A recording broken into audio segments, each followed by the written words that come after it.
Seperti inilah suasana minimarket di Jalan Raya Cogrek, Kecamatan Parung, Kabupaten Bogor, usai disatroni kawanan perampok bersenjata api. Pelaku yang berjumlah 3 orang itu masuk ke dalam swalayan langsung menodongkan senjata api kepada karyawan toko yang ada di dalam.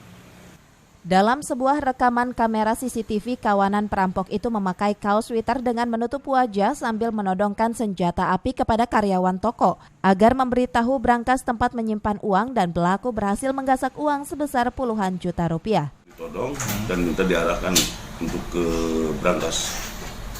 Oh gitu. Ada kehilangan berapa deh?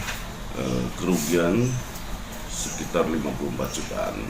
Selain uang atau rokok atau yang lainnya? Tidak ada.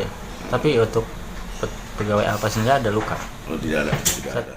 Aksi kejahatan swalayan minimarket yang sering terjadi di wilayah utara Kabupaten Bogor sudah sangat diresahkan oleh masyarakat. Dari Parung, Kabupaten Bogor, Suhanda Abrizi melaporkan.